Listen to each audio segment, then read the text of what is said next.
మూడు ముళ్ల బంధంతో ఒక్కటయ్యారు. కడ వరకు తోడుగా ఉంటామని బాసలు చేసుకున్నారు. జీవితంలో ఎన్ని కష్టాలు కన్నీళ్ళొచ్చినా కలిసి పంచుకుంటామని ఒకరికొకరు చెప్పుకున్నారు. ఇలా ఈ దంపతులు ఎంతో అన్యోన్యంగా జీవిస్తూ వచ్చారు. కానీ విధి ఆడిన వింత నాటకంలో చివరికి ప్రాణాలు కోల్పోయారు.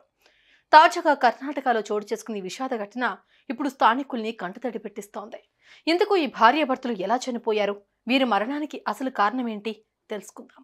భవిష్యత్ అవసరాలకు వర్తమానపు అవకాశమే ఈశాన్యలో మీరు పెట్టే పెట్టుబడి. ఈశాన్య వెంచర్స్ లో ఇప్పుడే ప్లాట్ బుక్ చేసుకోండి. మీ దగ్గరలోని ఈశాన్యాస్ ప్రాపర్టీ అడ్వైజర్ ను సంప్రదించండి. ఇదిగో ఎంతో చూడముచ్చటగా కనిపిస్తున్న ఈ దంపతుల పేర్లు రామానంద శెట్టి, అశ్విని శెట్టి. కర్ణాటకలోని ఉడిపి ప్రాంతంలో నివాసం ఉంటున్నారు. వీరికి గత కొన్నేళ్ల కిందట వివాహం జరిగింది. పెళ్లైన నాటి నుంచి ఎలాంటి గొడవలు మనస్పర్ధలు లేకుండా అన్యోన్యంగా జీవిస్తున్నారు.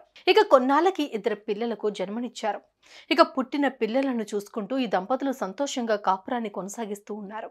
రామానంద శెట్టి స్థానికంగా ఓ బిజినెస్ చేస్తూ ఉండడంతో ఆర్థికంగా ఎలాంటి ఇబ్బందులు కూడా లేవు.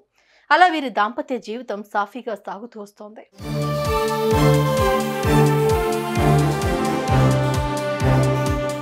ఇక్కడి వరకు బాగానే ఉంది. ఆదివారం రాత్రి భార్యాభర్తలు పిల్లలు నిద్రకు ఉపక్రమించారు.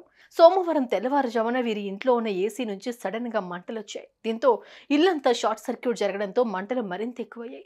అప్పటికే బెడ్రూమ్ లో మంటలు వ్యాపించడంతో ఆ దంపతులు నిద్రలేచారు. గాఢ నిద్రలో ఉండటంతో వారికి ఏం జరుగుతుందో అస్సలు అర్థం కాలేదు. వెంటనే అప్రమత్తమై వారి పిల్లలను వెంటిలేటర్ మార్గం ద్వారా బయటకు తోసేశారు. కానీ ఈ దంపతులు మాత్రం ఆ మంటల్లో కాలి బూడిదైపోయారు.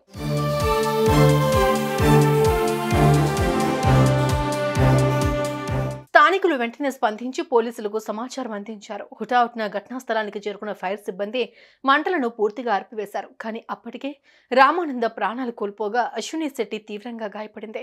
దీంతో ఆమెను దగ్గరలోని ఆసుపత్రికి తరలించారు. పరిస్థితి విషమించడంతో మంగళవారం ఆ మహిళ కూడా ప్రాణాలు కోల్పోయింది. ఈ ఘటనతో మృతుల కుటుంబ సభ్యులు శోక సంద్రంలో మునిగిపోయాయి.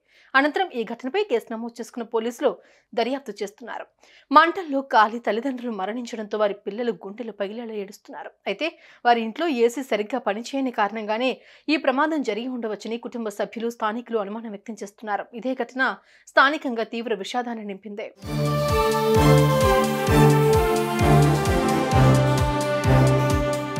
చూసారుగా ఎంతటి విషాదం జరిగిందో. మీరు కూడా ఇంట్లో ఏసీని వాడుతున్నారా?